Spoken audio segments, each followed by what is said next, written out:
So what happened to Anheuser-Busch? Like, what is it? If you don't mind, since you've thought about this probably more than any living person, how exactly did a company, an American company like that really you felt like had a sense of the country that it served, go off in a direction that was like so obviously crazy and self-destructive? Like, how could that happen?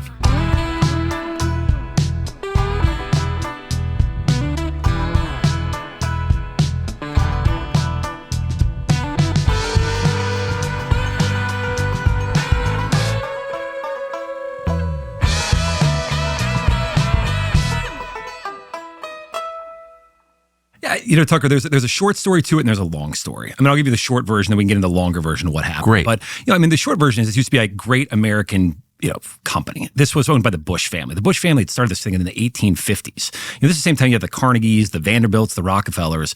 You didn't have any of those folks still 20 years ago, but the Bush family was actually still running Anheuser-Busch 20 years ago, which is crazy. I think they actually have houses right around here, as a matter of fact. So, I know them. Yeah, you probably know them well. And so the short story is... Very nice people. Very nice people. Not everyone in the family, but some of the people... It's a big family. One of the former presidents, great man. Yeah, it's a big family. So, in long story short, the company got so big, and at some point, it owned SeaWorld, it owned Busch Gardens, it owned 8 helicopters, 10 private jets. It got a little bit bloated, so it got taken over by this Belgian company, European company called InBev. InBev came in and bought it in 2008, and the culture's really changed. Whereas Anheuser-Busch was all about growing the brands, understood the U.S. consumer, Budweiser, Bud Light, all these things. InBev had a different mentality. They were much more of they call it the world's largest private equity firm that happened to sell beer. A lot of cost cutting that went on, brought a lot of European people into the United States, changed the headquarters from St. Louis, Missouri, which is almost the geographical center of the country. And a wonderful town. Wonderful town. And they moved it to New York City. And then when they moved it to New York City... Not a wonderful town. Very, very different town, different mentality. And then all of a sudden, they had bought a bunch of different beer companies. After buying Anheuser-Busch, they bought Grupo Modelo, SAB Miller, took on too much debt. All of a sudden, the company in 2017... Wait, you're saying a private equity firm took on too much debt? Oh, yeah, it wouldn't be the first time. So, never happened before, right? Never happened before. And I think the bigger problem was that in 2018-19, for a bunch of different reasons, the company to try and grow, they adopted a lot of the ESG, DEI philosophies that we've heard a lot about, stakeholder capitalism, which is this European concept that businesses are supposed to serve all types of purposes. That pops up. And then 2 or 3 years later, all of a sudden, the company has really changed. It changed from sort of a great American company based in the Midwest, based off meritocracy values, and then all of a sudden in the kind of post-COVID, post-George Floyd era, Anheuser-Busch, they start moving away from being a meritocracy, moving more towards diversity, equity, inclusion, moving more towards getting more involved in political issues. And unfortunately, with what happened with Dylan Mulvaney and Bud Light, that was the product of maybe 10 years of mistakes the company had made. And now all of a sudden, you have a company that's lost 50% of its sales of the biggest beer in America, Bud Light, and they still haven't turned it around. So that's the short story. Now we can get into the longer story about maybe more broadly what happened. Okay, so you're describing so many American companies, by the way. Yeah. That trajectory downward. But at the end of the story, there was this revealing moment where Anheuser-Busch executives, or one of them, basically just admitted, I hate our consumers. And you wonder, where does that mindset? People have all kinds of dumb ideas about business and dumb ideas about everything else. But if you're in the retail business, if you're selling products to consumers and you find yourself in a place where you're like, let's piss them off and humiliate them. That's so obviously insane. How could anybody say something like that? No, totally insane. And I think let's back up because really I think this story starts almost 40 years beforehand, where you really are starting to talk about what is the purpose of a corporation? What are businesses in the business of doing? And in the United States since the 1970s, you had this view of Milton Friedman. Milton Friedman, famous economist, said the purpose of a corporation was to serve its shareholders, the people who actually own the business. How do you do that? Well, you focus on your customers, focus on creating great products and services. When you do that, you generate more revenue, you can hire more people, and business continue to grow and do all the great things businesses do. There was this other philosophy that was more this European view of the world that says the purpose of a corporation is to serve all stakeholders. That was started by Klaus Schwab. This is the World Economic Forum, Davos type of elite, that over in Europe... What's a stakeholder? So that's the problem. There are thousands of stakeholders. It's almost the idea of when you have this shareholder capitalism model that Milton Friedman says, you must have one God. The God is the shareholder. That's who you have to take a look at. But this stakeholder capitalism model, you have thousands of gods. Those can be activists, government employees. They can be suppliers. They can be social activists. I mean, you name it. There's thousands of them. People Anyone have that nothing touches, to do with your company. that has nothing to do with the company. But you're supposed to be in the business of maximizing value for all so-called stakeholders, for the greater good of society. Sounds very European socialism. And that's effectively what it was. And both of these systems, they purported to do the same thing 40 years ago. They said, we're going to make people more money and lead to better societal outcomes. Problem is, over the last 40 years, I mean, if you just take a look at sort of the U.S. economic model versus Europe since the 1970s, U.S. has trounced Europe on both of those premises. If you take a look at our stock market returns in the U.S., take an S&P 500, over the last 40 years, we've generated 10% a year on average. Europe broad-based indices are like 6 to 7%. Put that in perspective, you had $100,000 invested in the U.S. in 1970 and $100,000 in Europe. In the U.S., it'd be worth $4.5 million today. It'd be worth $1.5 million in Europe. So that's a huge difference based on the compounding interest of money. And then separately, if you take a look at the U.S., Europe might say, okay, well, we didn't make as much money, but do we lead to better societal outcomes? And I would say no. I mean, if you take a look at the U.S., almost every broad-based prosperity metric, GDP growth, per capita income, interest rates, unemployment rates, the U.S. trounces Europe on all of those. I mean, like our poorest countries in the United States are generally wealthier than most of the European countries on a per capita basis. And so over the last sort of 40 years, you kind of had these two systems that were developing. And the U.S. model, to me, is just the superior model. I mean, I believe in American exceptionalism, and I think our American model works. The problem is with the American model is every once in a while there are kind of bumps in the system, bumps in the road. And the last time we had kind of a real economic bump in the road, let's call it, was 2008, 2009. You had sort of the great financial crisis that happens. And after the great financial crisis, there's sort of a lot of people that were upset that banks got bailed out. It seemed like Main Street was the one that lost out. People lost houses. And so all of a sudden, business and capitalism kind of has to repair itself and repair its image. And the way that it did that is, especially if you remember the Occupy Wall Street movement, Occupy Wall Street and everyone else says, okay, well, banks and financiers and companies, they need to be a bigger part of the system and making sure that everybody can succeed. At the same time, then you had Obama was the president, and he came up with diversity, equity, inclusion mandates that were happening within sort of the broader based government. And for the next 3 or 4 or 5 years, you see a lot of companies that are trying to repair the image of so-called business and capitalism in the United States. McKinsey came out with a famous study that says diversity wins, where they said let's force sort of diversity initiatives on a lot of companies, and those ones will do better. This study has been thoroughly debunked. You had a lot of asset management companies, the BlackRock, State Streets, Vanguards of the world. They started really talking more about environmental social governance issues, which was a term that was coined in 2005. Really never went anywhere. The United Nations originally coined it. If the United Nations coins something, usually be skeptical of it. Didn't go anywhere for the first 5 or 10 years. But after the Occupy Wall Street movement, a lot of big asset managers kind of picked up this term, started talking about environmental social governance issues, and really a lot of these issues picked up tons of steam when Trump was first elected. And when Trump was first elected, and he pulled out of these supranational organizations, the Paris Climate Accords, pulled out of the human rights sort of campaign coalitions. All of a sudden, a lot of these more progressive institutions that said, wait a minute, like we thought government was going to solve these existential crises of, climate change and banking systems and systemic racism and you kind of name it. Now all of a sudden they're not, and we need business to do this. And by the way, a lot of progressive pension funds, state of California, state of New York, European sovereign wealth funds like Norway and others, they have, collectively trillions of dollars of assets. And they said, okay, now if a lot of these banks that had all of a sudden started talking more about environmental, social governance issues, we're going to manage money on our behalf. We wanted them to solve a lot of the existential crises in this country that Trump was not going to do in 2016. And at that time period, you had a really interesting thing that happened. Are you familiar with BlackRock? Quite. Yeah, the largest asset management company in the world, manages about over $10 trillion worth of capital. And what was interesting is BlackRock was really one of the leaders of this movement, along with State Street, Vanguard. Those 3 largest asset managers in this entire country manage about $20 trillion worth of assets.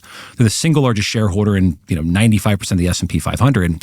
And they wield a lot of influence in terms of telling companies kind of what to do.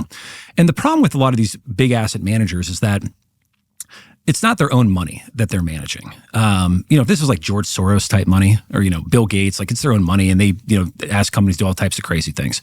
But the problem was with BlackRock, State Street, and Vanguard is they were managing, a lot of times like your money, my money through 401ks or pension funds or others. And because of their largest sort of clients, which again are more the progressive pension funds and others, are telling them that they want business to get more involved in politics and social issues, then all of a sudden they're starting to force a new agenda on corporations.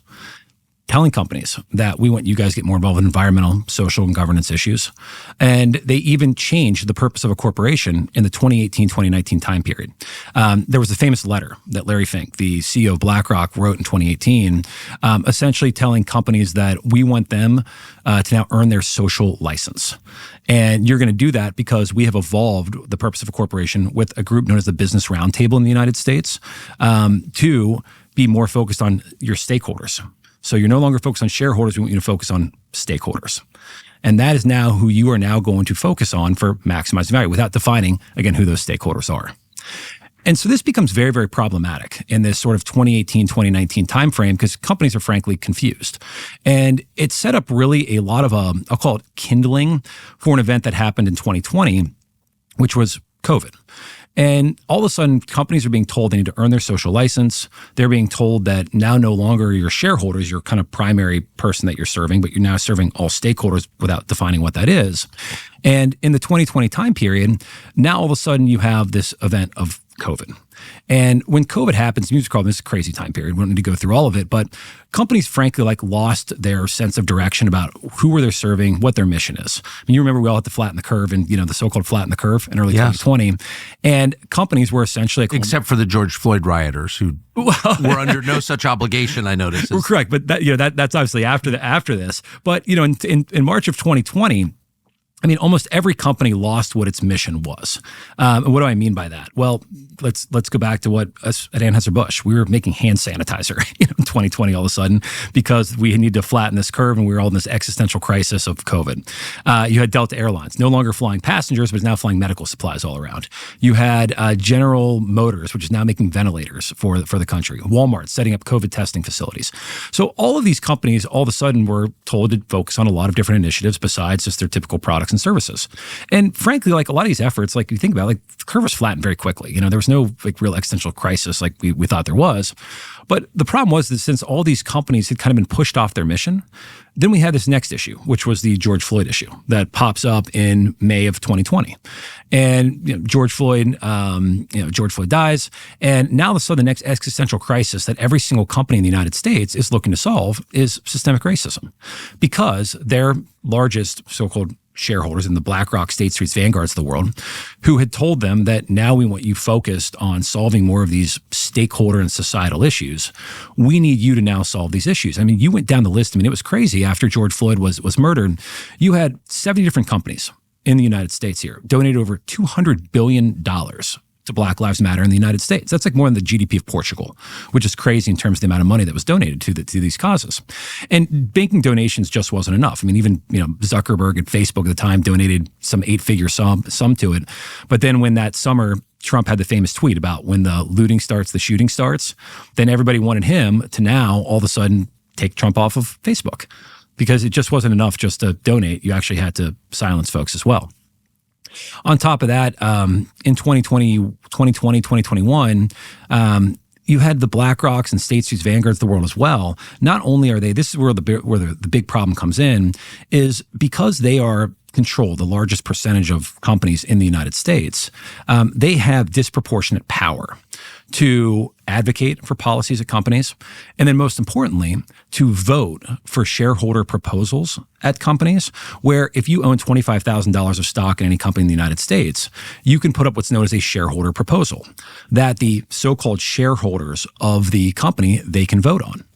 And what was crazy is in 2020, 2021, you had a lot of these activists that because the purpose of this corporation had changed in the United States, away from shareholder value to this European stakeholder model, said, okay, now businesses, again, they have to maximize value for me. So you saw there's a group called Color of Change, and they're it's a nonprofit group, and their mission is to stamp out systemic racism in the country. Okay, fine. You can do that, you're whatever. But they went to Apple, they bought $25,000 worth of shares at Apple, and they put up this shareholder proposal that said, hey, you, Apple, we want you guys to do a racial equity audit to figure out how you've contributed to systemic racism and white supremacy in the country. And Apple, which is, pretty liberal leftist board, company of Tim Cook, who's the CEO and very liberal board, they said, Guys, like, thanks, but no thanks, because Apple's mission is to make magical devices at unbelievable prices. Like, that's what we just do. That's our thing. Like, these are important issues, but we're going to recommend against this proposal because we don't want to spend tens of millions of dollars hiring, Eric Holder and Loretta Lynch to go and do a racial equity audit. But this passed by 52 to 48% because you had firms like BlackRock, which is the second largest shareholder of the company, voted for it. Vanguard, State Street, everyone else are voting for these issues and forcing corporate America to now get involved in social and political issues. And this went the same thing for election integrity law issues that people were asking companies to get involved in, defund the police initiatives, help PETA, People for the Ethical Treatment of Animals. They put up a proposal telling Starbucks we don't use cow milk anymore because we don't think you should use cow milk at Starbucks. I mean, it's crazy. All these proposals that popped up in this post sort of COVID George Floyd era, and companies were essentially forced by these large asset managers to get involved in a lot of political and social issues. So that was sort of the backdrop. So can I just give you my theory on this? Yeah. Here, there's a backdrop to all of this, which is the movement of, the economic center of gravity upward in the United States. So Obama becomes president in 2008. Middle class is the majority in the United States. He leaves in 2016. The middle class is no longer the majority for the first time, maybe ever. And at the same time, we've got free money. We're down to zero interest rates. And that money is being pumped way disproportionately into a certain sector of the economy, the banking sector. And so basically, most people are getting poorer, but a small number of people are getting way richer. I mean, it's measurable. I live among them. Everyone's got a plane now. That was not true in 2008. There's just created a lot of wealth. The Fed created a lot of wealth. And so in a certain sense, that's like immoral, or it's certainly hard to defend. And so rather than defend it, it wasn't the companies that wanted this stuff. It was the debt holders. It was the finance people who wanted it because it was a cover for what they were doing, which is getting really rich. Larry Fink got super, super rich. Yeah. A lot of like manufacturing concerns, family businesses went under or did not get rich at the same scale. And so you just like throw out like race war, hate people because of their, whatever, immutable characteristics. Hey, let's throw the trans stuff in there too. By the way, we're all going to die from global warming. You basically just freak everybody out, throw the entire society off balance so they don't notice the looting. Yeah, I mean that's essentially. I mean, that's my view. No, but it is. It's all about. It's control and money. I mean, it's control and it's money. I mean, you think about. But all these social issues were always a cover for what was actually going on, which is like Larry Fink getting richer. 100%. And it's so funny. So when he started talking a lot about ESG, environmental social governance, in 2018, 2019, all of a sudden they started a scoring system. It's almost like a social credit system you'd have in China or somewhere else. Scoring companies on how little carbon that they use, or scoring companies on how did they do gender affirmation care for their employees. And these scores were used to essentially, pick and choose companies that could be included in indices that Larry Fink and BlackRock and others, they could charge investors 3 to 4 times the amount of money for these ESG funds versus the regular funds. And the funny thing was these ESG funds underperformed their broad-based counterparts. Well, so you ended up with less money, but you were charged more for doing it, which is crazy. And it's really funny that. So do you think it would, since you study this much more than I have, do you think it would be a mistake to think that there was any sincerity behind this? Like, do you think there was ever a moment where like Larry Fink, or for that matter, Tim Cook, or anybody at State Street or Vanguard thought, we're going to solve systemic racism by attacking the white working class? Like, we're actually going to solve this problem. Do you think they really thought that? I mean, there might have been 1 or 2 people there. They're just, totally. But no, I mean, I don't really think. I think this was all just sort of a money grab and a feel good and being able to go to the right parties in New York City. That's the way it seems to me, but I mean, it really is, because it just doesn't pass any of the first principle test whatsoever. And it's funny, the companies that were the worst. I mean, this tended to be more of a New York City, kind of a ideology, also a European ideology as well. I mean, there is some sincerity to it. I mean, this is funny. You'll appreciate this, because I think where we're going with all of this, because you've seen obviously a retreat with a lot of companies have backed away from DEI over the last couple of months. There's other companies that are holding on to some vestige of it, but there's others that are like really all in on diversity, equity, inclusion. To this day. You're going to love this. And the worst of the Europeans, because they really, I think, believe in this sort of European stakeholder capitalism model. So you have, I'll give you a plug for Alp right now. So if you talk about one of the worst companies that's out there, America's greatest nicotine pouch, America's lip pillow. But who is your biggest competitor? That would be the Zyn Corporation. Zyn. Do you know who owns Zyn? I do. So it's Philip Morris International. Yep. They are operationally headquartered in Switzerland. On their website to this day, I mean, you go on their website today, they have a massive diversity, equity, inclusion piece that is on their website. They have that, and I would say it's I'll call it the worst aspects of DEI, which can be quota systems, race-based systems. And on their website today, they say we're going to hire 20% of our people we want to be Asian. Literally on their website, just 20%. They want 40% women. I mean, literally quota systems they have on their website today. It should be 100% African, by the way, if they're really going to make a dent. But they're racist, so they wouldn't do that. Yeah. So, I mean, but the other piece is that on their website, and this is a company that makes Marlboro cigarettes and Zyn and other things, is so they're like one of their big partners for Pride Month that's coming up is the Stonewall Org. And Stonewall Org is one of these LGBTQ plus organizations, and fine, you can do that, but like they are advocating for biological men to compete against women in sports. They're advocating for Zyn is all in on the gay thing? I mean, but like this is what's crazy is that like, and I think this is the problem about where we're going is what does that have to keep that out of my mouth? I mean, this is like come on. So, but like this is the problem of I think like where you're seeing trying to serve multiple masters. I'm not making this up. You can literally go on their website literally today and see all of this.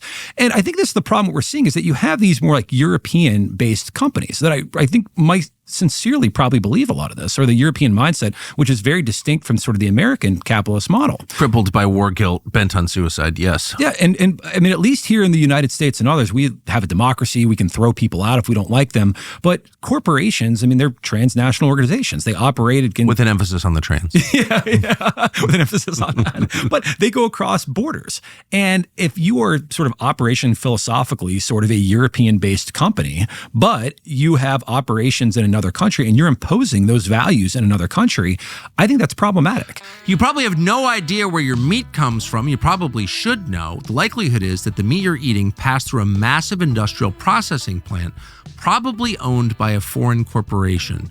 Foreign meat. Did you sign up for that? We don't think you did.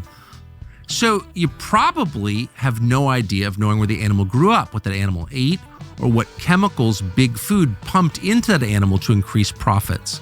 That's all kept secret, meaning you can never really know what you're putting in your mouth and in your body.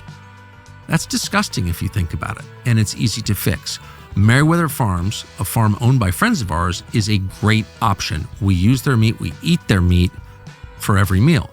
Unlike corporate farmers, Merriweather Farms controls the entire thing, from the pasture the cattle graze on to the facility where the beef is packaged. In Wyoming and across the Mountain West, the cattle are raised without hormones, without antibiotics, or any other additive. Clean American beef you can trust every single time, and they will ship it straight to your door. Go to merriweatherfarms.com/Tucker. Use the code Tucker2025 for 10% off your first order. You can also save on a monthly subscription if you sign up today. That's merriweatherfarms.com/Tucker. We eat it and vouch for it. It does feel like one of these, like in 10 years, we're going to look back and be like, they were major consumer products companies that felt empowered to talk about your sex life and the sex lives of your children. I agree. And back off with the gay stuff, by the way. Just stop. But like no one hates gays. Like stop that. Stop that. Get out of my face with that stuff. Yeah, like I don't care how people dress. I don't care. Sick of it, actually. Yeah, but like it's just insane that like a nicotine pouch company would be lecturing me about people's sex lives. Like stop. I agree. And this is the other thing about like authentically, what is a whatever nicotine pouch cigarette company, Marlboro, like what are they doing working with organizations? I mean, another thing is Stonewall is like, hey, we want to do youth sex education if for LGBT. How about I get my gun when you do that? Like stay away from my kids. How's that? Again, like just stay out. I don't understand that. Like why any society would put up with it, why Zyn would pay for it. Right, and it's not, and of course, it's not just Philip Morris International. It's like so many of these companies. No, it is. And like, here's the other thing: it's like I don't want Philip Morris to do the others. I don't want them advocating for the Second Amendment either. It's like you're a cigarette company. Just do that. Yeah, just do that. They don't even sell cigarettes well. They don't even believe in what they do. Yeah.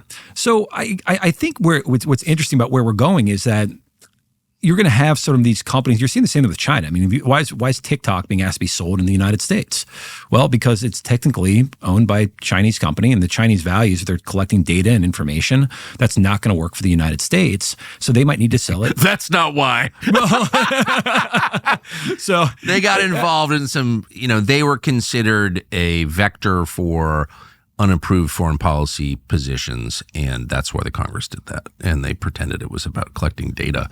These are, people who are all in on, warrantless searches of Americans and spying on Americans, and they have no problem with violating your civil liberties at all.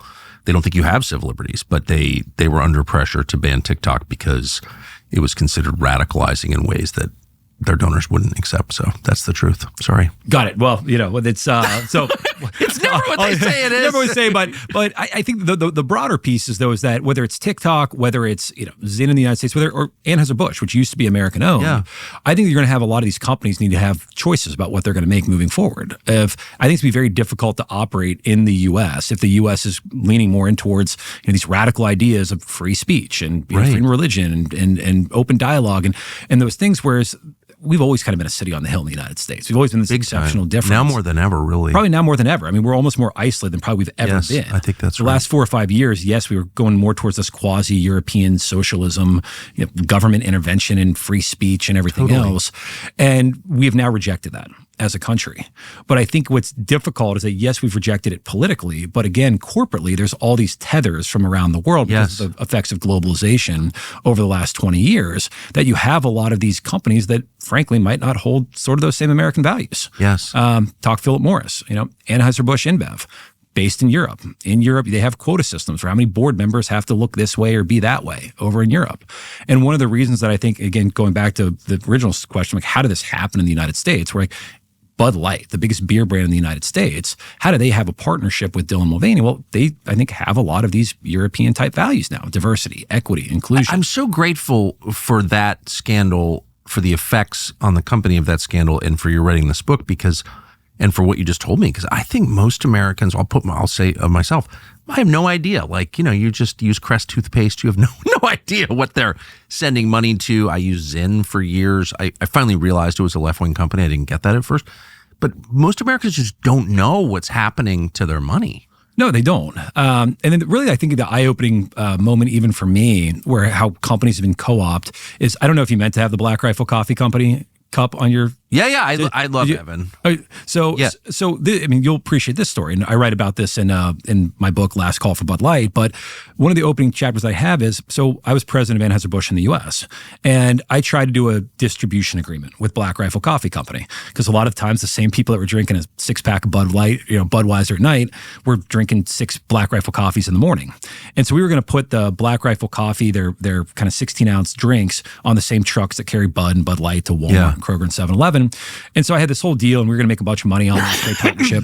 And our legal team, which was now based in New York City, and our external affairs team based in New York City, this is in 2021, killed the deal. Said you can't do it. I was like, what do you mean? Like, here's all the financials. This makes tons of sense. Like, this is a great company. They're growing like gangbusters.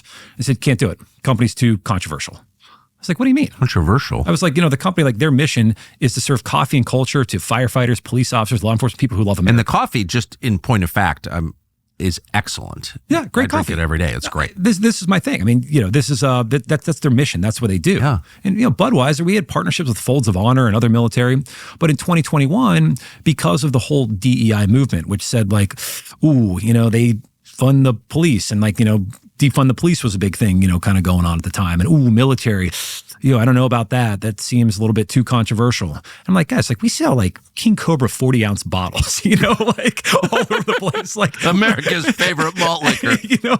What are we talking about? Do you guys make Old English 800? No, we didn't make Old English 800, no. That was a brand. I drank that as a kid. Yeah. That's one of the reasons I no longer drink. Yeah. Did you ever do the Edward 40 hands with that one? No, that was a... Did you miss the Edward 40 hands? I did, and it just, everyone beats up on kids for being dumb, but actually the newer generations are way more brilliant than we ever were. Edward 40 hands is the funniest thing that ever happened. Yeah, Edward 40 hands was amazing. So duct tape. I'm against drinking. I don't know why I'm laughing. I don't drink. I hate alcohol, but that is hilarious. They duct tape 2 40-ounce malt liquors to kids' hands. That's it. You couldn't untape them until you finished both of them. So I feel guilty for laughing. Yeah, there were too many bad stories where someone get through one or half of them, you're rumbling around and you fall, and it's you get glass everywhere. But anyway, so no, not OE. There were other ones. Sorry for the digression. But I can't remember where we were going with that. Sorry. No, we were talking Black Rifle, and so the deal gets killed, and that exact same, because it was too controversial of a brand. Yet a year later, that exact same department, based in New York City now, that killed the Black Rifle Coffee deal, they greenlit the Dillon Mulvaney partnership. And the Dillon Mulvaney partnership, like, it was incredibly puzzling if you're a Bud Light drinker. And, again, like, man, I don't care how people identify or what they want to, do with their lives. But, like, one of the reasons that Bud Light became the biggest, most popular beer brand in the United States is because it was remarkably apolitical. Like, it was a brand that was enjoyed by Democrats and Republicans alike. Of course. Because it was about, like, fun, and it was humor. It was sort of this, like, somewhat, countercultural, type of brand. It was about sports and music and, backyard barbecues. And all of a sudden, the Bud Light had just hired its first, female head of Bud Light in the history of the brand. No problem with that. I'm sure there are a lot of people a lot of girls I know that'd be great VP of marketers at Bud Light. The problem with the person they hired was a lady who had grown up in New York City, went to Harvard for undergrad, Wharton for grad school, had only lived in basically the Northeast her entire life. I don't know if she'd ever drank a Bud Light in her life, and I don't know if she ever knew anybody who had as well. And she was very. Why would you make her the head of the brand? Well, because like the DEI movement basically said that you need to essentially, put different people in different roles. You need a woman. Based off immutable characteristics. And even the 21, 22 time What was her name? Alyssa Heinerschneid. And I know Alyssa. Alyssa, she's, nice girl, and I worked with her when I was at the company for a while. But she probably wasn't the right person for Bud Light. But probably not. She obviously wasn't the right person for Bud Light. Literally like tanked the brand. Probably not. Almost 50%. So obviously wasn't the right person for the company. But in this broader kind of narrative in 2021, 2022, this is when I was deciding to kind of like leave Anheuser-Busch. I'd mentioned the Black Rifle thing was kind of the final sort of last straw for me. But even before that, the principles of the company changed. When I joined, it was a meritocracy. It was like, we want to hire the best and brightest, and we want to reward them based off their results and pay them accordingly. Great. But in 21, 22, all of a sudden that principle, there were 10 principles of the company, that one around really hiring the best and brightest changed towards, we now reward people based off the quality and diversity, which was bolded by the company, and diversity of your teams. And then all of a sudden, the company starts putting in these, diversity dashboards where you can see what the diversity makeup of your team is. White Men did a pretty good job making beer, I think. Whatever you say about White Men, like they created the company, they made the beer. Like, why we hate them all of a sudden? Yeah, they created Budweiser. Well, I think it was just more so that the head scratching piece of like, it doesn't matter if you're again like white or black or gay or shit. Like, don't care. I just want the best people. Right, but the DEI is the only people discriminated against in DEI are white men, obviously straight white men. So like. I don't understand. There are probably some Asians in there too. So they definitely have. Well, they have been, and a lot of Indians and a lot of other folks as well. 100% Asians, South Asians. But the point of it was to reduce the percentage of white men in positions of leadership or with paying jobs. And I felt like nobody had the balls to say that out loud. Like that was considered controversial to say that. You would get fired if you said that out loud. But it's true. This was in the 2022 timeframe. But that's the problem with where we were. You remember, this is a censorship regime. Heck, you had the Biden administration. Well, I got fired. Thank God. But no, yes, I did get fired. So actually, it's kind of. So you remember this? I do. Yeah, I guess I do. More so than anybody. But yeah, you couldn't speak up during this time frame. And that was the problem. And then at the same time, you had all these companies that made all these pledges. The chief diversity officers, like this really wasn't even a position before 2020. Diversity. What do you make? I make diversity. But this is crazy. And then all of a sudden there was like a 400% increase in chief diversity officer position. And these were all high 6-figure salary positions. All the executive level. What do you do if you're a diversity officer? Well, this is the problem. You find things to do. And this was the problem. So the first thing was the whole pronoun police comes in. Well, let's be more inclusive of all the pronoun piece. And then, hey, let's put in quota systems that we're going to put in place so we hire a certain number of people with this immutable characteristic or that characteristic. Did everyone buy into the pronoun thing? Did anyone say I'm not doing that? Yeah, a lot of people did.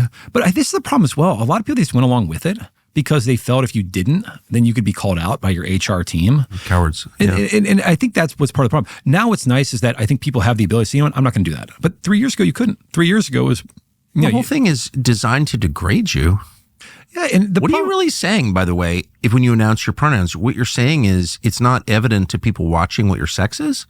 Yeah. Like you're Pat or something from Saturday Night Live? Like, you may not know this, but I'm a man. Like, you can't tell by looking at me, but I'm actually a man. It's like the most degrading thing I can imagine. I completely agree. And I don't know. And if you're unsure, just ask how are you doing? That's it. And you don't even have to use a pronoun if you're unsure. But I think for 99% of the time, you're pretty sure. And that's the problem. It's forcing these sort of agenda on 99% of the population. Says, wait a minute, what is this? But the people who work there, now I'm being mean, but I've lived it, so I feel it. Like, there were so few noble, honest, brave people in American corporate culture that I was shocked. I was shocked by what sheep they were. You'd think at least 20% would be like, buzz off. I'm not giving you my... That's You're right, disgusting. but- This is insane. And by the way, you're discriminating against white men, which is illegal and immoral. Yeah. And we've got this monument on the mall from Martin Luther King telling us you can't do that, but you're doing it anyway in his name. Why don't you go screw yourself, actually? Yeah. I don't think anybody said that. But there were a couple brave people. How This is the problem. disappointing. But the brave people who stuck their neck out, I mean, they were eviscerated in the media. The first guy actually was Brian Armstrong. He was the CEO of Coinbase. I don't know if you remember this. Very well. And this is at the end of 2020. I mean, right after all of the BLM and everything. And Brian Armstrong said, listen, like, I'm not going to tithe to the BLM movement. I'm not going to make a statement that we're in support of That's exactly right. of BLM. I'm not going to do that either. He said, because the mission of our company, Coinbase, is to bring crypto to the masses. That's what we're doing. And if there's something related to crypto regulation or policy, sure, we'll have a view on that. But am I going to have a view on climate change or BLM issues or transgender policy? No, I'm not. And by the way, if you as an employee don't want to be here, then go work somewhere else. And I think they had, 50 employees or something walked out, but then he had 5,000 people that applied to work there. Oh, yeah. But in the media, though, he was called bigoted and he was called racist and he was called, you name it, all in the media because of him just having a view that says, I'm just not going to do this because that's not important to the company. And if I want people to come here and work for our mission, not necessarily for all these orthogonal things that have nothing to do with bringing crypto to the masses. It's funny how much just telling the story would, of course, I remember when it happened. I defended him when it happened, but it seems like you're talking about a different country. Like things have changed so much. That's my perception. Is it yours? It is. Things have definitely swung back. But as I mentioned earlier, it's almost as if we're going into, I would say it's almost three camps with the purpose of business in this country and business getting involved in social, political, ESG, DI topics. You have the people that have backed off because they've said, you know what? Getting involved in all these political and social, it wasn't good for my company from the stock standpoint. And it wasn't because I lost money or divided my customer base. And it wasn't really good for the country either. You've seen Meta and McDonald's and Walmart and Google. A lot of people have rolled back a lot of those policies. You have a second group of companies that are trying to kind of rebrand the whole sort of DEI narrative. They haven't realized it's become a pejorative term to the majority of Americans. They're calling it inclusivity and belonging, or all these other words they're trying to mash together. I would put probably more the JP Morgans and those folks in that boat. But then you have the real adherents, and these are the people, the Philip Morris Internationals. Even today, Anheuser-Busch InBev on their website for the UK, the big DEI, diversity, equity, inclusion piece, because I think you do have these real adherents. And then even certain companies in the United States, Costco is doubling down big time. I think partly because they're based in Seattle and because I think Costco has doubled down big time. That's like a warehouse store where you buy stuff by the pallet kind of thing? That's it. That place has doubled down massively, talking about that we're going to continue to have quota systems about who we actually give preferential treatment to who gets their products in store based off race or sex or gender. Seriously? Yeah, they've been doubling down on this. So they're one of the companies that has kind of dug their heels in. I hope they go out of business soon. But it's really interesting. So and the way that I think about it, I think the companies that have just moved on, I think we need to get more to I'll go back to a corporate pluralism of whatever your mission is as a company, just do that. And however you need to recruit people, the best and brightest to your industry, figure out how to do that. I would say probably move on from the DEI. Well, yeah, and I don't think we can say that the United States has civil rights law at that point. If you're openly discriminating against people on the basis of their race, then all the Civil Rights Act, it's all bullshit. None of that means anything. Yeah, and this is so let's just stop pretending. Okay, so if Costco wants to continue with racist policies, then I guess everyone gets to have racist policies if they want, on whatever basis of any race they want. You know what I mean? It's a principle. So either you're against and in fact banning through federal law discrimination on the basis of race, or you're not. Yeah, that's it. And the Civil Rights Act of 1964, it literally says you cannot discriminate based off race, sex, gender, national origin, etc. 1,000 subsequent laws and regulations. Yeah. Underscore that point. So, and this is funny. So the Senate, the floor manager at the time was Hubert Humphreys, who became Lyndon Johnson's VP. He was one who was ushering through the Civil Rights Act 1964. He said, this is his quote, says, "If this leads to quota systems, I will eat my hat." This was his quote. And that's exactly what we got. He's been dead too long to do it. But it kind of wrecked the country. Permanent Washington is terrified and distraught by the Trump revolution now in progress. And it is a revolution. And it's unfolding along very familiar lines. The White House is now giving voters what they actually want. and what they've wanted for a long time. And that's the one thing that Permanent Washington doesn't want to give them. They are working to stop it. Fortunately, our friends at Heritage, the Heritage Foundation in D.C., are fighting back. They've spent years thinking this through. How do you dismantle permanent D.C., the deep structures underneath everything? How do you train replacements for the bureaucrats getting canned? How do you enact policies that voters actually voted for?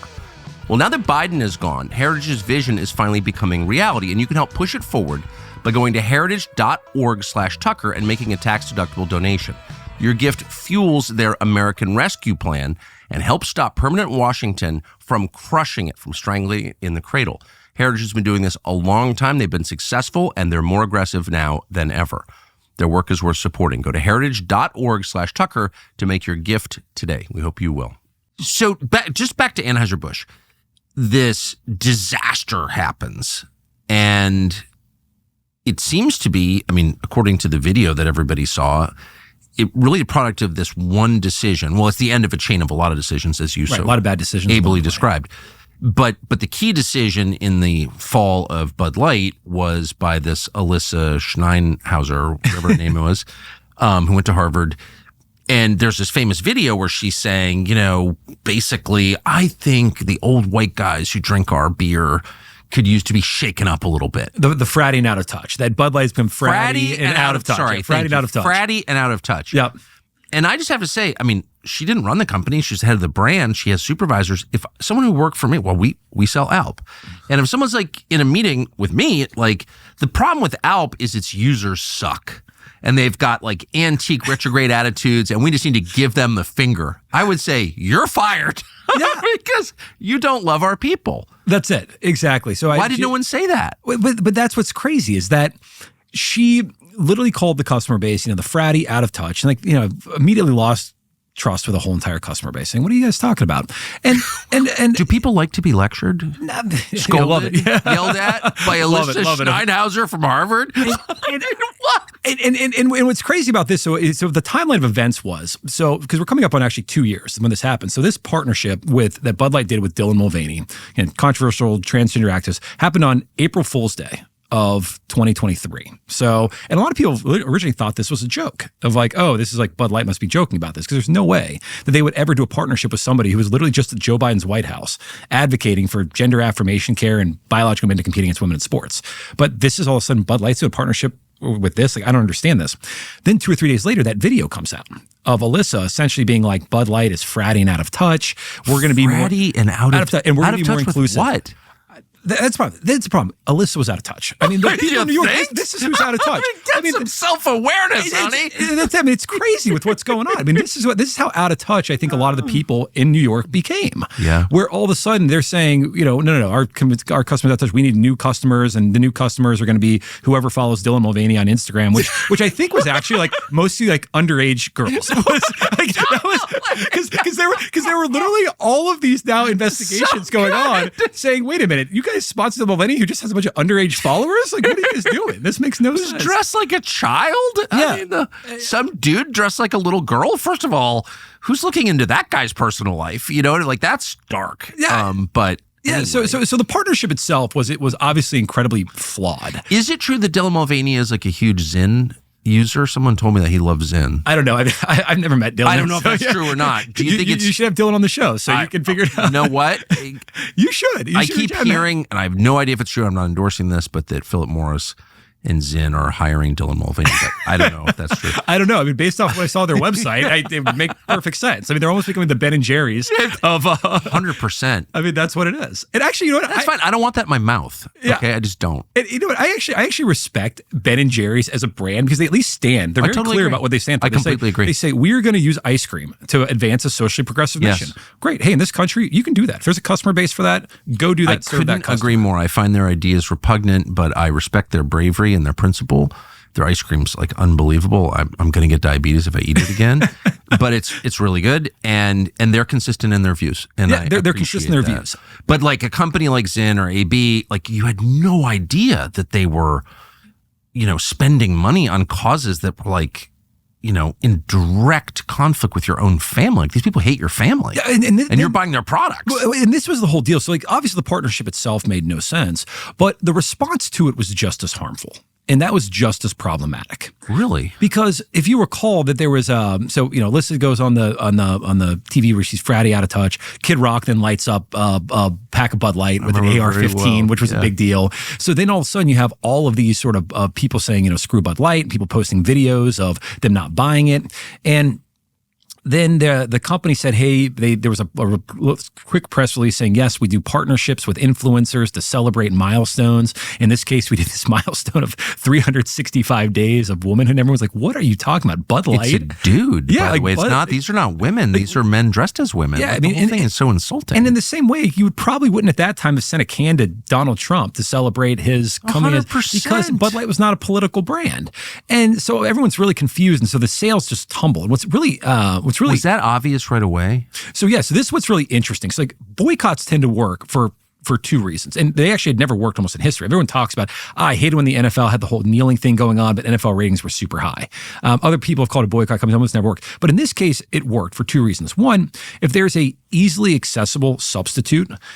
So if you think about it, everywhere you can buy Bud Light. You have Coors Light, you have Miller Lite. I mean, you go to a gas station, you have Coors Light 6-packs, Miller Lite 6-packs, Bud Light 6-packs. Yeah. And then if you go to a bar, you have Miller Lite on tap, you have Bud Light on tap. And for 95% of Americans, I mean, Bud Light is indistinguishable from Coors Light and from Miller Lite. So the substitutes are easily there. Do you know, I quit drinking before light beer was a thing. I never have had a light beer in my life. Men just did not drink light beer when I quit drinking. Is it good?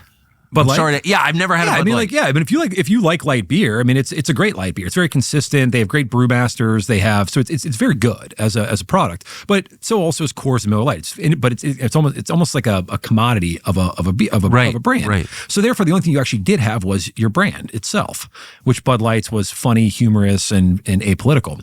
The other reason that boycotts work is that if you actually feel like you're having an impact and having an effect, and the other thing that happens, which is interesting in the beer industry, is every week you get data that's reported by Walmart and Kroger and 7-Eleven and your big retailers. All these big retailers about what sales look like. And that's just reported every week. Usually people don't care about that at all. I mean, no one ever cares what the real sales are. But in this instance, all of a sudden the media was reporting every single week that Bud Light sales were down 10%, 20%, 30%. So it snowballs. So it starts snowballing. Yeah. And Anheuser-Busch, they can't starve the media of information and data. And so all of a sudden, like Anheuser-Busch is watching their sales decline a lot. And they realize, wow, we got to do something. The problem was they always say they're stuck between this, the black rock and a hard place. It's BlackRock for saying, hey, you guys need more DEI and inclusivity, and that's the agenda we're pushing. There are corporations like the Human Rights Campaign that scores Anheuser-Busch every single year on their... Why would a beer company, the Human Rights Campaign are freaks. I mean, they're literally freaks, and they're evil, completely evil, in my opinion. It's not about equality. It's about crushing families and Christianity, obviously. So why would a beer company care what they think? Well, because the problem was, again, BlackRock, State Street, Vanguard, who are technically these large shareholders of your business, they have adopted ESG and DI, and they're saying if you want to get included in our ESG indexes, or like Bloomberg has a gender equality index. If you want to get included in these, you guys need to have a perfect score on the Human Rights Campaign. Man, if I'm the Chinese, I'm encouraging this a lot. Because 100%. You just wreck your opponent with this stuff. I mean, it's insane. Like, it made no sense. And when the Human Rights Campaign started, 20 years ago, like the whole thing was like, okay, like, don't make fun of LGBTQ plus. Okay, fine. I was never against Human Rights Campaign. I worked like a block from them for 15 years in downtown DC on 17th Street. I was never against them at all. I was like, okay, I'm for civil liberties, including for gays. I'm not against that at all. I'm for it. But it became incredibly rigid. It wasn't about that at all. Yeah. It was about destroying American society, which they have done a lot to achieve. And now to get these perfect scores, then you had to have so many commercials that advertised to LGBTQ plus. You have to do all the gender affirmation stuff in your health. You got to sell gay beer. I mean, that was essentially like what it was becoming. And even the company itself, I mean, they were trying to win these like Cannes Lion Awards over in Europe. And so we used to always think like our advertisement was always, did you win the USA Today Super Bowl Ad Meter Award? That showed like you were in touch with the kind of American consumer. And from like 2003 to 2013, Anheuser-Busch won it every single year. Then when they brought in new European ownership and new marketers, all of a sudden they didn't win it for 10 plus years. But they tried now start winning and showing they won these Cannes Lion Awards, which over in Europe, they have these awards in Cannes, France. And to win the Cannes Lion Advertising Awards, you have to have your DEI and your ESG policies, and you have to do all of the advertisements that are essentially... You sell beer. Why do you care about an award You shouldn't. in Cannes, France? You shouldn't. But again, to get included in the BlackRock State Street Vanguard indexes for ESG DEI, you can highlight your awards that you won from Cannes Lion. You can highlight your perfect score from the Human Rights Campaign. You can highlight So these are just all control mechanisms run by people like Larry Fink, like the worst people in the world. There was a whole, I call it the Stakeholder Capitalism Industrial Complex, and everybody was just trying to make money. McKinsey, they were the big consulting firm. I mean, they had this, again, this Diversity Matters, Diversity Wins report to sell consulting services for DEI. BlackRock had a whole DEI component to put people into certain funds to charge investors more money.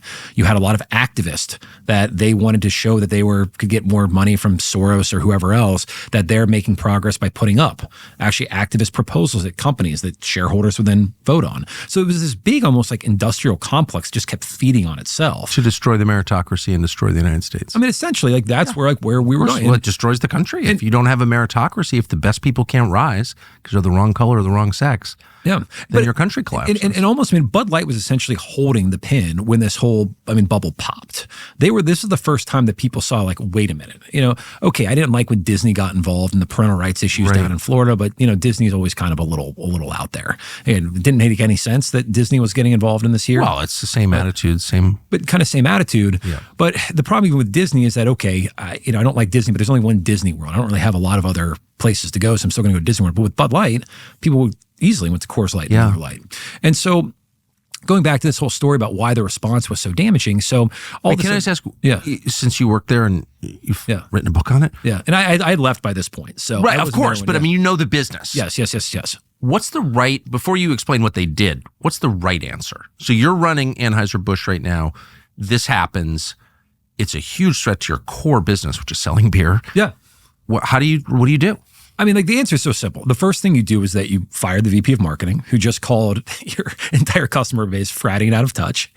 And then you say we fired her because that was obviously not empathetic to our customers and not core our business. You hate our customers, you can't work here. You can't work here. Like, just like fair, done, out. And then separately, like, the biggest piece is, like, then you just apologize. I always say it's like the path. Apologize. Are you crazy? It's like the path to, like, I always say, like, redemption goes through forgiveness. Amen. But the only way you're going to be forgiven is if you admit you made a mistake. Exactly. And then what you say is like, hey, this was obviously a mistake that this person made, and so we've moved on from this person because we made a mistake hiring this person, putting them in.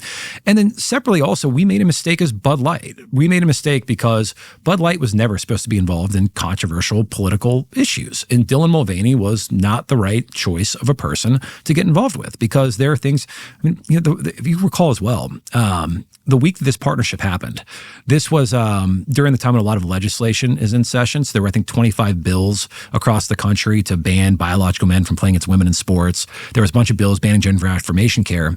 And also leading up to this week, that was the week that you had the transgender shooter in the Christian school in Tennessee. Yeah, whose manifesto we weren't allowed to see. Right, exactly. So, I mean, this was like a very big issue across the entire country right now. It's a violent group. Whoa. So this is why there was a lot of problems with Dylan Mulvaney, who'd become kind of the face of really the very progressive transgender movement, and why Bud Light never should have done the partnership in the first place.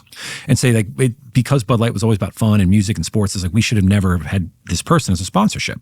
Again, they shouldn't have Donald Trump as a sponsor either. Well, of course, they just shouldn't. Just so Bud Light now. You sell beer. We sell beer. We're going to get back to selling beer. Guys, we screwed up. We apologize. We want our customers back. We're selling beer. End of story. The problem is they couldn't do that because they'd made all these other commitments to the Human Rights Campaign, who they highlighted every single year in their annual ESG report that they had a perfect score on it. They had made... But the Human Rights Campaign is like, they're not big shareholders of AB. No, they have no right to run a beer company. But they're a stakeholder of AB, and that becomes the problem. You have they have no moral legitimacy. Even if you love the Human Rights Campaign, which is totally evil, that's my opinion, having known them. But even if you love them, why do they get a veto over the behavior of like a huge publicly traded company. It's just like crazy. Again, it all just feeds on itself for this called the stakeholder capitalism industrial complex. But the stakeholder are really the beer drinkers. But that's the problem. That became the least. But we can insult them. Your customer became sort of the lowest priority, which is the problem. This made no sense. It made zero sense. And then so again, this partnership originally happened on April 1st. On April 15th, that's when you have the CEO for the first time, a guy named Brendan Whitworth, who I know very well. He made a first public, essentially, response. And it's almost this comical letter. I think it was called like Our Letter to America or something, where it never acknowledged the situation they were in. They never acknowledged the controversy, never mentioned Dylan by name. It was just a, hey, we're going to get back to brewing beer, and here's a video of Clydesdale riding across America. And I mean, as you can imagine, the outrage was palpable, both on the right from their loyal customers that were like, wait a minute, we wanted that exact, kind of apology and hey, we fired the person that I just gave. But then now you have all these people on the left that are saying, wait a minute, I wanted you guys to say you're going to become like Ben and Jerry's. I want you guys to be doing more of the Dylan campaign. And so all of a sudden the company actually, its sales declined even more. And funny enough, is he still there? He's still there, which is crazy. Everyone is still there. There's been zero accountability for this, despite the fact. I don't understand. So, I'm not, I don't know the guy. I've met him and talked to him. Former CIA guy. He told me, right? Extremely physically fit. Big CrossFit guy. Most CEOs I've met, and particularly the more disconnected from manufacturing they are, the more finance oriented they are, the better physical condition they're in. Just cut jawlines. They all played lacrosse in Middlebury. They're always on the guy looks like G.I. Joe. 100%. Yeah. I'm not against physical fitness. Yeah. I could use a little more myself. But that doesn't seem like a relevant criterion if you're choosing a CEO, and yet Larry Fink is kind of pudgy, so I'm on his side for that. But it feels like whoever's doing the hiring here is doing it based on appearance, and these are white people mostly, so it's not DEI exactly, but it is a form of DEI. Like why? Like that guy seemed like every other CEO I've met in the last 10 years. Vapid, afraid, completely terrified. You could smell the fear on the guy. Obsessed with his physical appearance, and totally lacking creativity. Are those fair descriptions? That was just my reaction from spending an evening with him. That's amazing. I mean, you spent one evening with him. I've known Brendan for 10 years. I'm not saying he's like a terrible person. I'm sure, I don't know that, but he is definitely, and I hate to single him out, though he is a former CIA guy. Yeah, which should be disqualifying right there. But I'm sorry. But like, he seemed emblematic of an entire class of people who, in my pretty extensive experience around them, are deeply unimpressive. I would not hire any of them to do anything in my life. I think the bigger piece is just, it's the lack of courage. And I think we saw this with a lot of CEOs.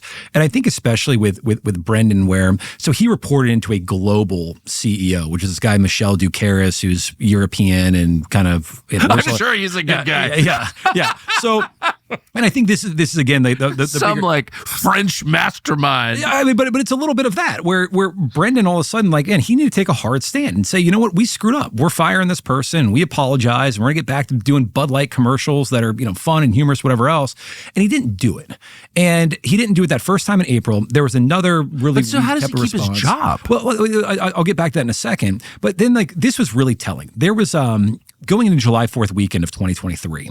This is the biggest beer selling weekend of the year. Bud Light sales had tanked down 30-40%. The stock's lost $40 billion in market cap.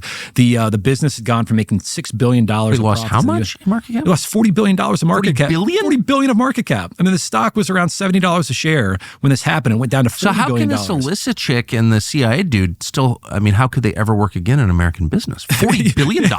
You'll love this. Alyssa was placed on leave at some point along this. She's actually now working for Liv in the Liv Tour, the Saudi Golf Tour, which is really. I swear to God. I mean, you can't make this up. Actually? I swear to God. Yeah, I swear to God. So it's at least on her LinkedIn. It's working for the Liv Saudi Golf Tour. So anyway, we can get to that in a second. So we'll get to that in a second. But so going to July 4th week of 2023, for the first time, Brendan goes on national TV, and he goes on CBS, and he has this live interview where he's going to try and get this back on track because he's now missed twice with a response and has only antagonized people and things have gotten worse. So he goes on CBS, and one of the hosts first off says, hey, thank you for being here, because most people in your seat, they would have run for the hills. I mean, after what we've seen with millions of customers leaving you, billions of dollars being lost. But they say, hey, the question everyone wants to know is, was this partnership a mistake? And would you do it again? And he gives some real wishy-washy, mealy-mouthed answer. Well, there's a lot of things going on in the world and culture and this and that. And after 30 seconds of kind of wavering around, the host comes back and says, to be clear, like, you do realize the answer you just gave is the reason why millions of people have left, billions of dollars have been erased. Let me ask again, was this campaign a mistake? And would you do it again? And again, he gives a completely evasive $40 billion loss. $40 billion. And he can't say it's a bad idea. Can't say it's a bad idea. And what's crazy is that literally that exact same week, Dylan, and I feel bad for Dylan in this whole thing, because Dylan essentially comes out and says, hey, if you can't stand by like a transgender, person, then don't do the campaign. Don't do it. That's worse than not hiring somebody at all, but like, just don't do it. And so Dylan essentially said it was a mistake because they couldn't stand by it. Larry Fink that week at the Aspen Ideas Festival says, I'm not using the term ESG anymore because it's become too controversial and it's lost its meaning.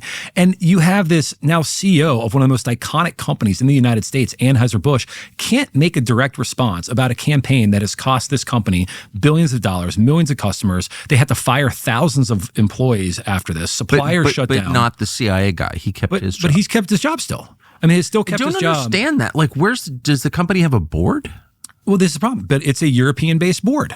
So it's based over in Europe. It's based in Belgium. They still abide by a lot of these different philosophy, and this is where we're coming into an issue. So what's the point of having a head of the company, a president of the company? If you're just going to be a puppet? That's the problem. And that's where I almost think that for a lot of companies, I think Anheuser-Busch specifically, I think their company's actually better off probably selling its U.S. business unit at this point, because I don't think you can serve this European system. But it's so damaged.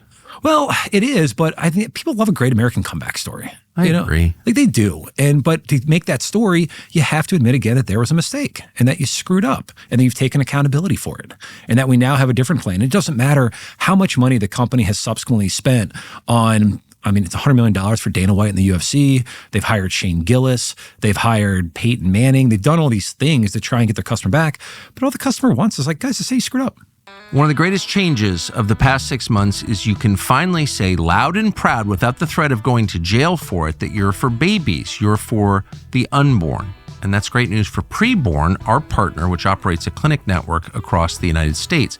Preborn is the single greatest threat to the abortion industry. It's rescued over 67,000 babies last year alone. These abortions still claim thousands of lives every year. It's one of the great tragedies unspoken most of the time. It's not a right, it is a tragedy. So the goal is to rescue all of these babies. They need your help to do that. Assisting and providing ultrasounds is a great place to start. More knowledge, more information for expecting mothers. It really makes a huge difference. Once a mother realizes that the lump in her belly is a baby, is a child, she becomes twice as likely to choose life, to let that child live. One ultrasound costs only $28, meaning that 5 are just $140. So $5,000 is good for enough devices to cover Preborn's entire network for a full day. It really, really helps. We hope you'll join this cause. Dial pound 250, say the keyword baby. That's pound 250, the word baby, or you can visit preborn.com/Tucker to make a secure donation. Preborn.com/Tucker. But all of it is so far from the core mission. I mean, I knew, former head of that company pretty well, wonderful man. And it's probably still was true as of last year. He doesn't run the company anymore. It's August Busch. August Busch the third? Yeah, the third. One of the best meetings I've ever been in my entire life. It's amazing. That guy's unbelievable. He's unbelievable. Yeah. I could tell stories. But yeah, no, he's an unbelievable person. But and this may be true today, he's an older man, mid-80s anyway, but he was still tasting Budweiser beer every single week. They send him every single U.S. product, and he tastes it. He's one of 6 or 7. You know this because you work there. And the people who founded that company, that family, you could say a lot of things about the family, and it's a big, fractious family with all kinds of stories, but they all love beer. Oh, yeah. Like, they truly love beer. They drink their beers. Like, they think that Bud Light's an amazing beer, and they think, Bud Heavy's a great beer. Like, they're into the product. And totally. It just feels like that's I use Alp from the second I wake up till the second I go to bed. That's why we own the company, because I love it. And I think if you don't have that spirit, If the head of Philip Morris doesn't even smoke Marlboro Reds, get out. Yeah, I totally If you're embarrassed of what you do, don't do it. I completely agree. I mean, the Budweiser, they said they almost had Budweiser in their veins. I think there was a whole story that when you're born, they literally give you a thimble of Budweiser. It's like the first thing I think you drink. And if you've got a problem with it, don't work there. That's it. Why is that hard? Yeah. If you go to church and like the priest is like, well, actually, I'm an atheist. It's like, okay, I'm not saying you should go to jail for atheism, but I don't think you should be preaching in a church. Yeah, shouldn't be here. Yeah. So completely agree. And I think that's one of the problems that we have is that even here, and there's a bunch of other brands as well. I mean, like, Jeep's another great one. Jeep's owned by now Stellantis, which is based over in the Netherlands. And you're talking about, man, if you're going to have an American brand like Jeep, should that really be owned by the Europeans? If they just have a completely different philosophical system and they just have the European mindset, is very different. Like tiny little electric cars, little gay cars. It's so weird. You might be seeing little mini Jeeps. Yes, yes. I have an 8-year-old daughter. She used to have one of those like Barbie Jeeps. That's probably little big Jeep, little Stonewall Jeep. No, it's like that's fine. I mean, I'm not like go make a Stonewall Jeep if you want, but like there should be just like a regular Jeep too. Yeah, and that's okay. And give that customer that regular Jeep as well. And so I don't know. This is where I think also these companies also need to go to. I think another company that's actually done like a pretty good job of navigating a lot of the cultural wars. It's actually give Netflix a lot of credit. If you remember, there was 2 or 3 years ago, Netflix getting a lot of pressure to cancel Dave Chappelle. Remember when there was this Dave Chappelle special? Well, they wanted to cancel Dave Chappelle. Well, a lot of other people wanted to cancel Dave Chappelle because he had jokes about the LGBTQ and a million other communities, by the way. I mean, Dave Chappelle doesn't leave anybody unscathed. Yeah. And there was a lot of pressure. He was tough on the trans thing, though. He's like, this is not right. I mean, he was tough on that. He wasn't just mocking. He was like, men cannot become women, period. Sorry. I'm a Muslim. I'm not doing this. Yeah, but it's freedom of speech in the country. I agree. No, I'm 100% on Dave Chappelle's side. I'm just saying it was more than just a joke. Like he was serious about it, I think. Yeah, and the thing I at least give Netflix credit for is when all of this was going on, they were told to cancel Chappelle, they came out with this Culture of Excellence document. And this Culture of Excellence document essentially said, like, we are not going to censor artists at Netflix. We're going to put out content for liberals, conservatives, whatever you kind of name it, and people will watch whatever they want to watch. But we are not going to censor it at Netflix. And if you have an issue with that, then go work somewhere else. And I actually give Netflix a lot of credit for that because they're based in California and everything else. And that's great. They employ the Obamas. Yeah, that's it. No, but play that. But then also, well, I guess it was Amazon that picked up the Melania Trump deal. But great, like put it all out there. I mean, who cares? Right. Americans watch whatever they want. And so I give them a lot of credit for that. I think that's also where Anheuser-Busch kind of needs to go as well. Is just say, listen, we have a whole portfolio of beers. I mean, hell, we have King Cobra 40-ounce bottles. That is for a certain person. But then we also have craft breweries like Goose Island. So they make King Cobra 40s. And again, I don't drink. I'm opposed to alcohol, but I love that I live in a country that still makes King Cobra 40s. I do. I can't help it. And I assume they weren't pushing Dylan Mulvaney on King Cobra drinkers. No, they were not putting on King. That's the one they were not doing on King. Yeah, no, that would be hilarious. So maybe they should. Maybe that would be amazing. That'd be amazing. Bring that back. That would be a pinup of Dylan Mulvaney on a King Cobra 40-ounce. If Alyssa Schopenhauer or whatever her name is, like, I think King Cobra drinkers are out of touch. That would take some balls. Yeah, that would. That'd be amazing. That would take some balls. That'd take some balls.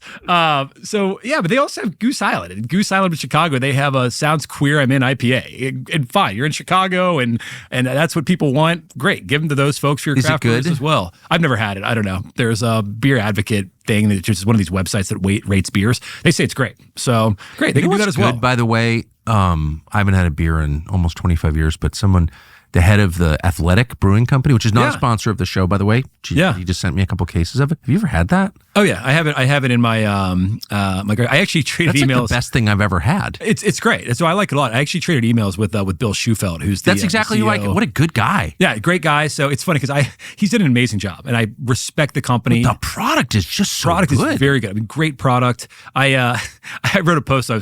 He got almost $1 billion valuation for this company in his latest round, and I just disagreed with the valuation. I do some consumer investing, so I wrote a post about like, hey, great job, kudos, congratulations. Here's why I don't think it's going to be a $3 billion company. He had some issues with my post, but but I said, hey, I respect what you've done, and I just don't think you're going to be a $3 billion company. Well, what I like prove me wrong. I don't know anything about it. I like him, nice guy. Again, they are not sponsors of this show, but he's totally focused on the product. Yeah, that's it. Like he just thinks it's the best product ever. He just thinks it's amazing, and he's right. It is. Yeah, it's great product. It tastes just like regular beer. I think it's better than. I haven't had a beer in a while, but it's really good. I had 4 at dinner the other night. Yeah, they're great. Probably Which ones not do you have? Probably not good for me. I don't know. He sent me.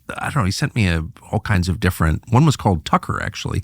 Oh, really? Yeah, I think it was a wheat beer. It was the least good, but they were all great. They were amazing. Yeah, it has opened up what his non-alcoholic beer used to. I mean, it was terrible, and they're really only never had options. one. It was so bad. It felt so. And it was kind of a joke. Now that feels like a Dylan Mulvaney segment. You know what I mean? Yeah, Go ahead, Dylan. You love it. That's what it was. That was essentially totally. what non-alcoholic beer was, and he totally just reframed what it can be. Where it can be good, cool. You have it after a run, you feel better. Like actually delicious. Actually delicious. And there's this whole movement now. I mean, it's crazy. I even though I'm categorized as a millennial, I like to identify as the greatest generation here, Tucker. But I technically I'm categorized as a millennial. But my cohort, I think 80% of us used to drink alcohol when we were in our 20s, and now that Gen Z is in their 20s, only 60% of them is drinking alcohol at this point. Yes, I mean there's been a massive drop off in the number of people drinking alcohol, and then across all cohorts, Gen Z, millennial, Gen X, boomers, everyone's generally drinking less. Also, because people are just becoming more health conscious. So he's doing a great job of picking up a lot of those people that still like the taste of beer or the occasion of beer, but they just don't want to drink a 6-pack of beer and feel like trash. You forget how good hops are. Yeah, hops are great. Amazing. And hops exist for a lot of reasons, but one is to counterbalance the taste of alcohol because alcohol does not taste good. Right. If you take the alcohol out, the hops just, pardon the pun, flower into this amazing, now I'm getting very out of control, but like this bouquet of flavor. Yeah, but I'm getting very Dylan Mulvaney now, but like, yeah. And actually, beer complements food a lot better than wine does because it's so diverse. Because you have lagers and porters and stouts and IPAs. Usually with wines, you kind of red and white, and that's about it. But there, it actually does a much better job with food. Have you ever seen Alyssa Schopenhauer, or whatever her name is, Alyssa, German name, from Harvard, and then CIA guy, CEO? Have you ever seen them drink beer at lunch? Probably not at lunch. I don't know. I feel Brendan was more of like he would drink Budweiser like here and there, maybe one or so, but I think he was much more into the muscle milk, and that was kind of his thing. So come on now. But I don't know, man. And again, Brendan should have been more courageous. I don't know. Like the guy, he took a company that was doing $6 billion of profits and now doing $4 billion of profits. I mean, just there, you've lost $2 billion. You're still here. That's a problem. What is that? Yeah, it's just, you say like, okay, he's a puppet. He's clearly a puppet, and he's terrified. And I again, I don't mean to attack him personally, though. Of course I am, but I'm sure he's not a bad guy. I'm sure his wife and kids like him. But it does seem like the people pulling his puppet strings, that's obviously true. Yeah. They have an interest in making money. Like, I don't understand the total lack of accountability in corporate America. Like, no one's ever fired it. It's like the U.S. military. Well, but I think this is part of it. Again, when you're controlling this European corporation, like, they think they're doing a good thing by trying to get involved and pushing more of the political issues. Also, I think there's something to be said is that when you, reach a certain level of wealth and money and you're, billionaire type class. Well, that's it. You want to be part of the right social circles and the right scene. That's it. And I think that's part of it because the whole company is more controlled by these Belgian families and a couple of Brazilian families as well. And now their kids are on the board. And I think it's just being in the right social. I bet their kids are pretty great, right? I've never met them, but billionaire kids. Let's put some billionaire kids on the board. Yeah, let's get James Murdoch on the board. That's it. He's a genius. So this is the bigger issue. And then what's even funny about Brendan, you almost feel bad for Dylan, you almost feel bad for Brendan because Kid Rock actually went on Rogan's show and essentially said he had a big conversation with Brendan as well. And he was talking about how Kid Rock was making fun of him for the whole CBS interview he did. And he's like, I don't get it, man. Like, why did you just get up there and you were like a puppet? And essentially this Kid Rock's words and telling the story was like, Brendan said he was coached. He was like, yeah, I was coached. I had to say what I had to say. And like, that's what's problematic. And again, this is where you come back to this fundamental, just like disconnect between the American sort of way and American business and the European way. He was essentially coached by the board. No one is served. So you have to ask, like, what actually is this? So the company's not served. Its employees are not served. Its consumers are not served. Poor Brendan, who's just like a hapless bystander to his own life, guzzling muzzle milk and hitting the elliptical. He's humiliated. And then the shareholders lose $2 billion a year. So, like, who is winning here? And you've got to think that maybe this is part of a bigger play to destroy the West. I mean, I think throwing that out there. I mean, who's winning? It's, again, I think a lot of the board members. China's winning. China's probably winning in this thing. I don't know if this is like as much of a China is winning. I don't know if they have much to do with this. I think this is more of this, again, out of touch stuff, European. The Black Lives Matter helped zero black people except the ones who stole the money from Apple. Except the big lavish mansions. Exactly. No, but it didn't help black people. I'm all for helping everybody. Okay, but it didn't help black people. It didn't help Kenosha, Wisconsin, which is destroyed and never will be rebuilt. Didn't help all the Hispanic families who live in Kenosha. It didn't help anybody, actually. It didn't help anybody. Trans. How many happy trans people are there? 0. That does not help, actually. It just denies people grandchildren. I don't know. It's hard to see who the winners are. Like in an armed robbery, there's the victim. There's the liquor store owner. Okay, he gets shot. But then the guy who takes his money gets the money. Yeah. So he wins. So like, I'm not endorsing that, of course, but there's a logic to it. But some of the biggest social trends in the United States don't seem to have any winners. No, and that freaks me out. Well, but again, but I think the winners are more the Chinas. The big picture, Europe, et cetera. Because I mean, if you almost think about it, I mentioned this earlier, but the U.S. was always exceptional. It's always been the city upon a hill that people want to go to. It's always been unique and distinct and different. And there have been, it's always been radical ideas in the United States to have free speech and American capitalism and freedom of religion. These have all been radical ideas for a long time. And that's allowed us to become the most successful, prosperous, you name it, country. And I think that there's been ways that sort of the Europeans, the Chinese, others, they've been able to infiltrate that and try and rebalance. I mean, going into the so-called like oppressor versus oppressed framework, like for the rest of the world, this U.S. was always this, oppressor type country. We're always oppressed. How do you rebalance? Well, you try and social engineer and you get the country to kill itself. Yeah. I mean, that's essentially the way that you do it. And it does seem that way if you're thinking long term. And by the way, I don't mean to blame China. I don't hate China. I respect China. And they're acting in what they think is their own interest, which I think is what countries ought to do.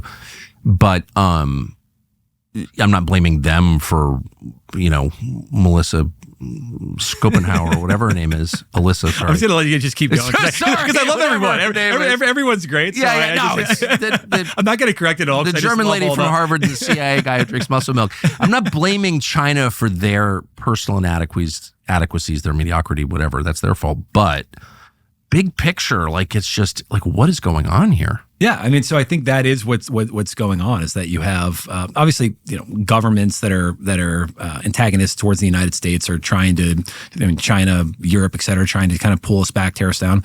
But even a lot of these other companies as well, unfortunately, just have a different view of what business should be, and I don't think it's going to be good for the business units in the U.S. It's bad for everybody. I was with someone the other day who knows Larry Fink really well, and I said, boy, I think Larry Fink has really been damaging to the country, to the world. And this person said, I feel sorry for Larry Fink. Why? Why did you feel sorry for Larry Fink? Because he's the single unhappiest person I've ever met. I'm not surprised by that. It's so weird. Like, what's the point of making billions of dollars if you're miserable? But here's because he doesn't have any principles. Because if you take a look at BlackRock, it's just been blowing in the wind over the last couple of years. When it was all about the ESG and stakeholder capitalism, we're going to hold that flag and we're going to carry it. But then as soon as people just with first principles thinking about saying, guys, you're violating your fiduciary obligation because I just asked you to make money for me, not do social engineering policies that are losing money for me. And so when all of a sudden people started pulling their money from them, they got pulled in front of Congress by a bunch of politicians.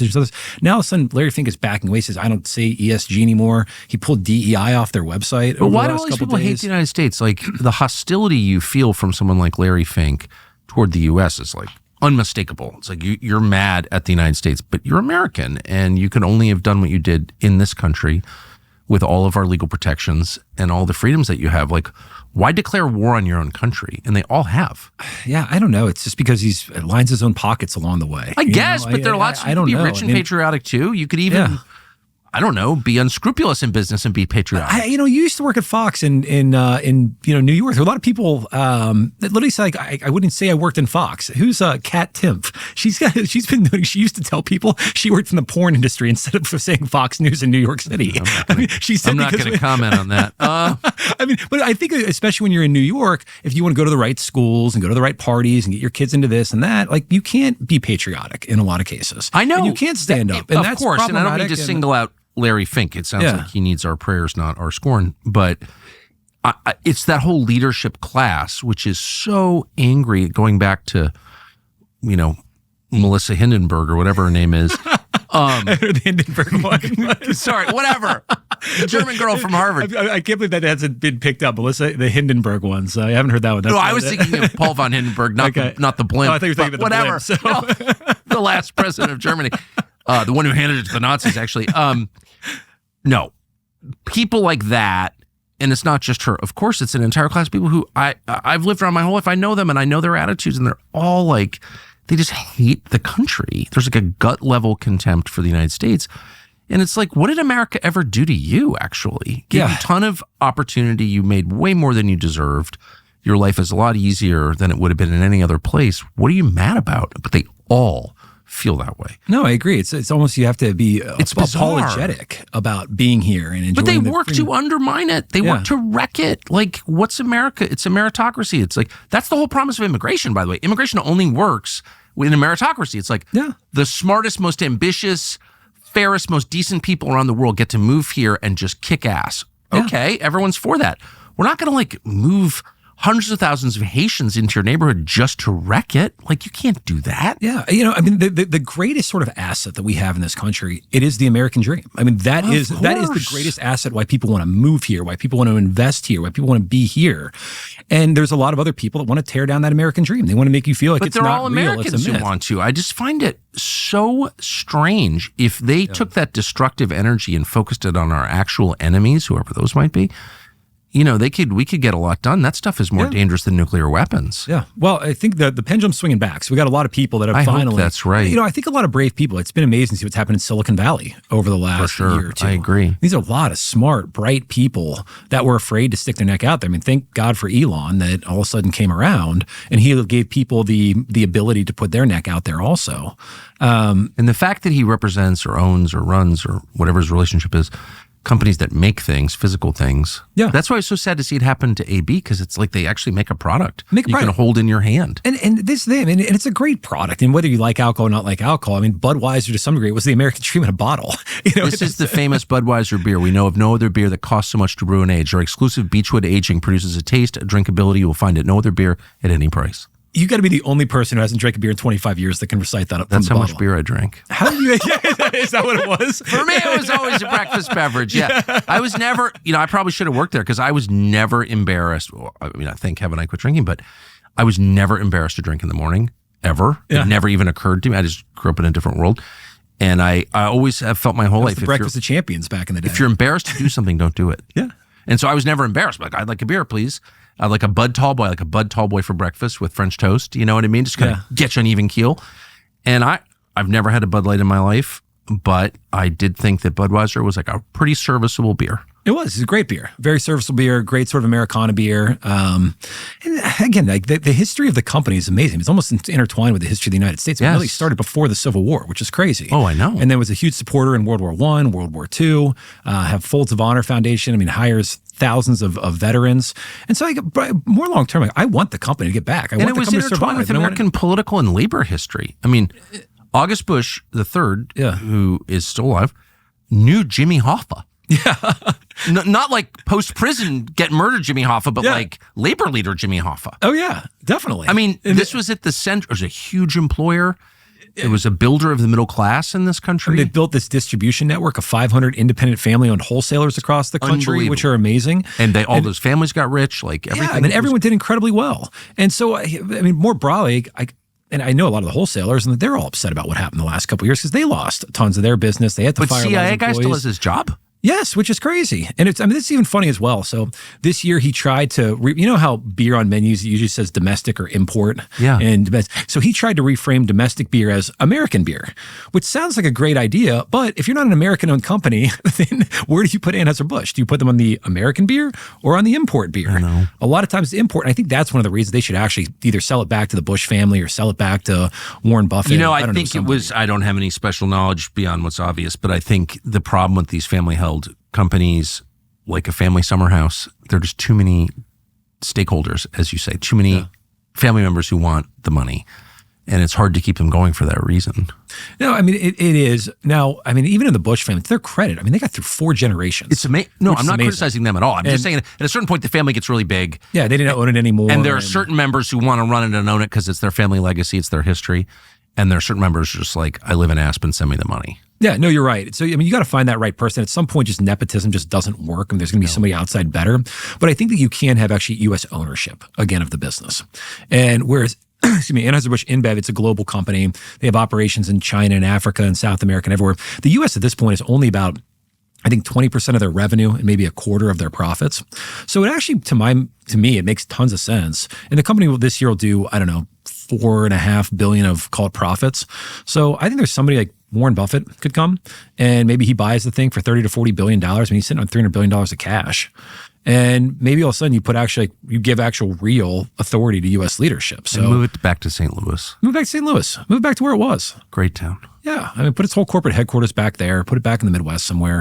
And I think that would make a lot of sense. Because otherwise you're going to continue to have a lot of competitors coming in and taking jobs and who knows, or give opportunities to folks like yourself. I mean, you're already going after the Zyn folks with Alp. So yeah. The Stonewall brand. This is the non-Stonewall brand. It's just Alp, American lip pillow. You can put it in your mouth. You don't have to worry about where it's been. It's good. Thank you. That was absolutely fascinating. I appreciate it. Thank you very much. And then if you don't mind, just plug it at the end. But talk about all this in Last Call for Bud Light, which is the book that we just released on this past month. So I love people to go check it out. I know your editor, Paul Schwa, one of my favorite people. Oh, he's great. Love Paul. He's the best. You probably know Keith at Javelin as well. I certainly do. Yeah. Great to see you. Yeah. Thanks, Tucker. Thank you. So it turns out that YouTube is suppressing this show. On one level, that's not surprising. That's what they do. But on another level, it's shocking. With everything that's going on in the world right now, all the change taking place in our economy and our politics, with the wars we're on the cusp of fighting right now, Google has decided you should have less information rather than more. And that is totally wrong. It's immoral. What can you do about it? Well, we could whine about it. That's a waste of time. We're not in charge of Google. Or we could find a way around it, a way that you could actually get information that is true, not intentionally deceptive. The way to do that on YouTube, we think, is to subscribe to our channel. Subscribe. Hit the little bell icon to be notified when we upload and share this video. That way you'll have a much higher chance of hearing actual news and information.